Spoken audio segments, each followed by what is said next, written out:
ଓଳି ଆରେ ଏମିତି କଣ କଣ ହଉଛି ଘରେ ଶାଶୁ ଘର ଦେଖିବେ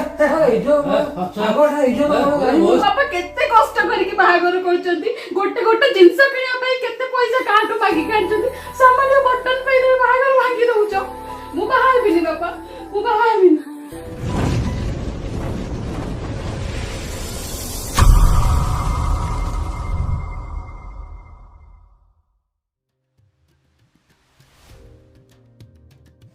ହଁ ସମୁଦ୍ର ଏଇଟା ଜୀବନ ଆଉ କଣ କହୁଛୁ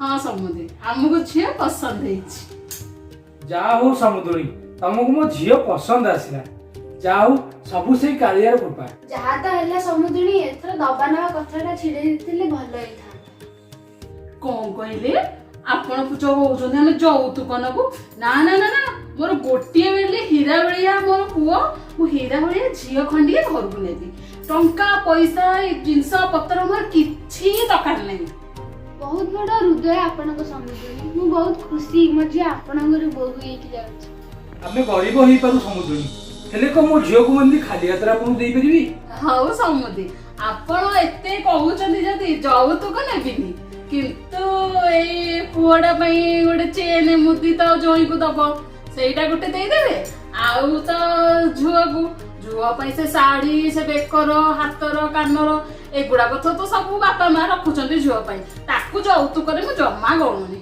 ବୁଝିପାରିଲେ ଆଉ ରହିଲେ ଟିକେ ଖାଇବେ ବରଯାତ୍ରୀ ଲୋକ ସେତିକି ଆଉ ମୋର କିଛି ଦରକାର ନାହିଁ କଣ କହୁଛୁ ପୁଅ ସେତିକି ହଉ ସମୁଦ୍ର ଆମର ବି ଡେରି ହେଲେ ସିଆଡେ ଘରକୁ ଯିବୁ ଆମେ ଆସୁଛୁ ରହୁଛୁ ଚାଲ ପୁଅ ଯିବା ବାହାଘର ତ ଠିକ ହେଇଗଲା ହେଲେ ଏଇ ସମୟରେ ପଇସା ପତ୍ର କୋଉଠୁ ଆଣିବା ଯାହା ବି ହେଲେ କଣ ଆମକୁ ଏତେ ଭଲ ପ୍ରସ୍ତାବ ଆଉ ମିଳିବ ଘର କାଗଜ ପତ୍ର ଅଛି ସବୁ ନେଇକି ତାକୁ ଆମେ ବିକିଦବା ଆଉ ତୋର ସୁନା ଗହଣା ଯାହା ଅଛି ସବୁ ଆଣିତେ ବିକିଦବା ଗୋଟିଏ ବୋଲି ଝିଅ ସେ ଭଲରେ ସୁଖ ଶାନ୍ତିରେ ରହୁ ହଁ ହଁ ଠିକ କହୁଛ ଗୋଟିଏ ବୋଲି ଝିଅ ଆମର ତା ଖୁସିରେ ହିଁ ଆମ ଖୁସି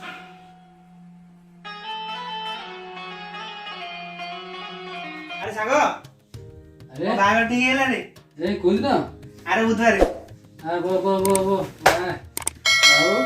କୋଉଠି ଲାଗିଲେ ଏଇ ଆମ ଛବଣା ବହି ଗାଁରେ ସେଇ ହଉଛି ଗାଁରେ ବୁଧବାର ଦିନ ହଉଛି ଆଉ ବୁଧବାରେ ବଢିଆ ବାରଟା ଆଉ ମଟନ ହବ ଟିକେ ଆରେ ମୋ ବୋଉ ବାହାଘର ଠିକ କରିଛି ଆଚ୍ଛା ଆଉ ତୁ ଆସେ କାଲି ସେଦିନ ହଉ ଭଲ ବାରଟା ଗୋଟେ ଗୋଳି ହବ ଡିଜେ ବାଜିବ ମୋ ସାଙ୍ଗ ବାହାଘର ମାନେ ଛତୁ ହବ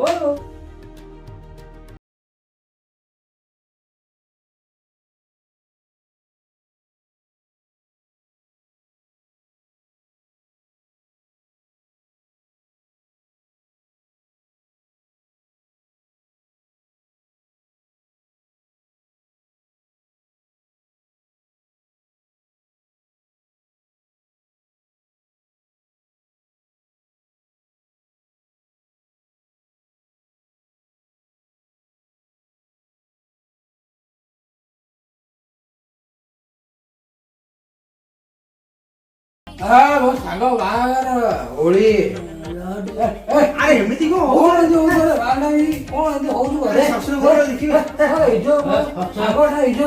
ମୋ ସାଙ୍ଗ ବାହାଘର ଶୁଣ ମଟନ ଫଟନ ହେଇଛି ଯାଇକି ଖାଇବ ଯାଅ ଖାଇ ପିଇ ଘରେ ପହଞ୍ଚିବ ମୁଁ କାଲି ସକାଳୁ ଯିବି ଆଉ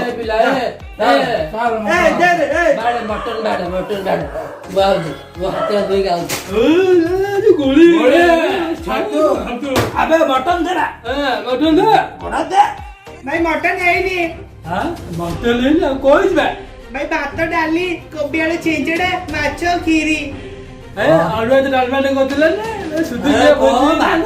ଭାତ ଡାଲି ଛେଞ୍ଚେଡା ଆମେ ଖାଇନୁ ମୋ ସାଙ୍ଗ ମାଛ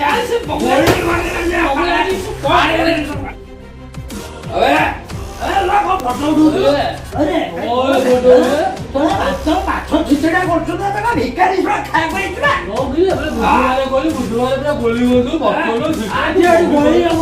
ବୁଧବାର ସବୁ ନିଶା ଛତୁ ବାହାଘର ପାଇଁ 500 ଟଙ୍କାର ମଦ ପିଇଛି ମଟନ ହେଇନି ନା ମାମି ଖାଇବୁ ଯାହା ହେଇଛି ଖାଇକି ପଳାଅ ଗାଁରେ ଆମର କଣ ଇଜ୍ଜତ ରହିବ ଯାହା ହେଇଛି ମାଉସୀ ତମେ ସାଇଡ୍ ଆମେ ଯିବୁ ଗୋଟା ଖାଇନା ଭିକାରୀ ଆମେ ହୋଟେଲରେ ଖାଇବୁ ହୋଟେଲରେ ଖାଇବୁ। ହୋଟେଲରେ ଖାଇବୁ ତମେ ସାଇଡ୍ ଚାଲ ମମି ମମି କଣ ହେଲା ବାବା? ଏମାନେ ସେମାନେ ମଟନ କରିନାହାନ୍ତି ମୋର କେତେ ଇନସଲ୍ଟ ଲାଗିଲା ମୋ ସାଙ୍ଗମାନଙ୍କ ଆଗରେ ହଉ ହଉ ହଉ ହଉ, ତୁ ବ୍ୟସ୍ତ ହନା, ମୁଁ ବୁଝୁଛି। ସମୁଦି ସମୁଦି କଣ ହେଲା ସମୁଦ୍ରୀ କଣ ଡାକିଲି କଣ ହେଲା ଜାଣି ପାରୁନାହାନ୍ତି? ଇଏ କଣ ରୋଷେଇ ହେଇଛି ବରଯାତ୍ରୀରେ? ମଟନ କାଇଁ ମଟନ? ମୋ ପୁଅର ସାଙ୍ଗମାନେ କିଛି ଖାଇଲେନି ପଳେଇଲେ, ଆଉ ମଟନ କନା କଣଟା କରୁଛ ତମେ? ମଟନ ମୁଁ କୋଉଠୁ ପଇସା ଆଣିବି ସମୁଦ୍ରୀ? ପଇସା ତ ନଥିଲା ବୋଲି ମୋ ଘର ଖଣ୍ଡକ ବିକିଦେଲି। ଶେଷରେ ମୋ ସ୍ତ୍ରୀର ଯାହା ସୁନା ଗହଣା ଥିଲା ସବୁ ବିକିଦେଲି ସମୁଦ୍ରୀ। ମଟନ ପାଇଁ ମୁଁ କୋଉଠୁ ପଇସା ଆଣିବି ସମୁଦ୍ରୀ? ଯାହା ଅଛି ଆପଣ ଚଳାନ୍ତୁ ସମୁଦ୍ରୀ। ମୁଁ ହାତ ଯୋଡୁଛି ସମୁଦ୍ରୀ। କଣ ହାତ ଯୋଡ଼ିଦେଲେ କଣ ହବ? ଆମର ତ ଇଜ୍ଜତ ପଳେଇଲା, ଆଉ ହାତ ଯୋଡ଼ିଦେଲେ କଣ ହବ? ପୁଣି କହୁଛ କଣ ନା ଚଳେଇ ଦବ କଣ? ଏଡେ ଛୋଟ ଲୋକ ତମେ। ସମୁଦ୍ରୀ ଯାହା ହେଇଛି ଏଇ ସାମାନ୍ୟ କଥା ପାଇଁ ମୋ ଝିଅର ବାହାଘରଟା ଭାଙ୍ଗନି ସମୁଦ୍ରୀ। ମୁଁ ତମର ଖାଲି ହାତ ଯୋଡୁଛି। କାହିଁକି ହାତ ଯୋଡୁଛ ବାପା? କାହାକୁ ହାତ ଯୋଡୁଛ? ତମମାନଙ୍କୁ ହାତ ଯୋଡିଲେ କିଏ ଛୋଟ ଲୋକ? ମୋ ବାପା ଛୋଟ ଲୋକ ନା ତମମାନେ ଛୋଟ ଲୋକ? ସାମାନ୍ୟ ମଟନ ପାଇଁ ତମେ ବାହାଘର ଭାଙ୍ଗି ଦଉଛ? କହୁଛ କହିଲେ ମୋ ବାପା ଛୋଟ ଲୋକ?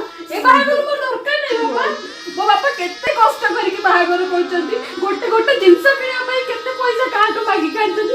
ସାମାନ୍ୟ ମଟନ ପାଇଁ ତମେ ବାହାଘର ଭାଙ୍ଗି ଦଉଛ?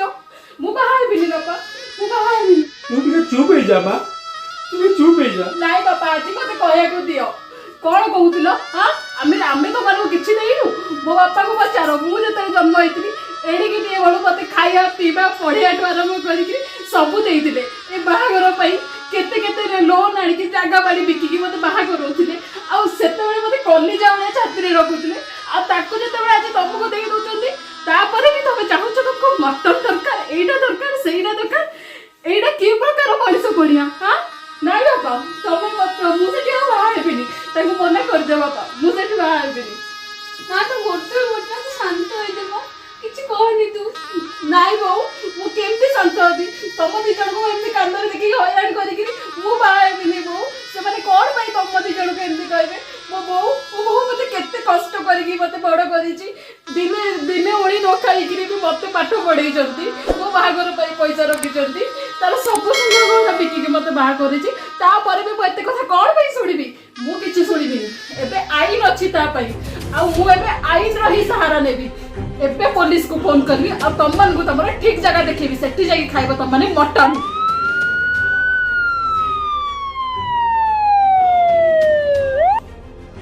ଆରେ ତମ ଭିତରୁ କିଏ ଫୋନ କରିଥିଲା ରେ? କଣ ପ୍ରୋବ୍ଲେମ ହେଇଛି? ଏମାନେ ଆଜ୍ଞା ବାହାଘରରେ ଆସିକିରି ସାମାନ୍ୟ ମଟନ ପାଇଁ ଏଠି ଝଗଡ଼ା ଘାଣ୍ଟି କରୁଛନ୍ତି। ଆମ ବାପା ବୋଉଙ୍କୁ ଧମକି ଦଉଛନ୍ତି କି ଆମେ ବାହାଘର ଭାଙ୍ଗି ଦଉଛୁ। ଆଚ୍ଛା, ଆଉ ଗୋଟେ ଯୌତୁକ ନିର୍ଯାତନା। ଘରେ ପୁଅ ମଟନ ଖାଇବୁ? ଚାଲ ଥାନାକୁ, ତ ମଟନ ଖାଇବା ଛଡଉଛି। ଚାଲ ମ୍ୟାଡାମ, ତମେ ବି ଚାଲ। କୁଆଡେ ମୁହଁ ନୁଚଉଛ? ଚାଲ ଥାନାକୁ ଚାଲ, ଆଜି ମଟନ ଖୁଆଇବି ତମ ଦି ଜଣଙ୍କୁ। ଚାଲ। ତୁ କଣ କଲୁ ଲୋ ମା? ଶେଷରେ ବାହାଘରଟାକୁ ଭାଙ୍ଗିଦେଲୁ। ଆଉ କଣ କରିଥାନ୍ତି ବାପା? ମୁଁ ସେମାନଙ୍କ ସାଙ୍ଗେ ମୁଁ ବାହା ହେଇକି ଯଦି ଯାଇଥାନ୍ତି ତାଙ୍କ ଘରକୁ, ତ ଭାବୁଛ ମୁଁ ଖୁସିରେ ରହିଥାନ୍ତି? ସେମାନେ ଏମିତି ଯୌତୁକ ଲୋଭି। ସେମାନେ ପୁଣି କାଲି କିଛି କହିଥାନ୍ତେ, ତାପରେ ପୁଣି କିଛି କହିଥାନ୍ତେ। ମତେ ମାରିବା ଯାଏ ସେମାନେ କହିଥାନ୍ତେ ବାପା। ମୁଁ ସେଠି କେମିତି ବାହା ହେଇକି ଯାଇଥାନ୍ତି? ତୁ ଏମିତି କହନି ଲୋ ମା। ନାଇଁ ବାପା, ମୁଁ ଏମିତି ଅବିବାହିତ ରହିଯିବି ବୋଧେ, କିନ୍ତୁ ଏମିତି ଜାଗାରେ କେବେ ବି ବାହା ହେବିନି ବାପା, କେବେ ବି ବାହା ହେବିନି।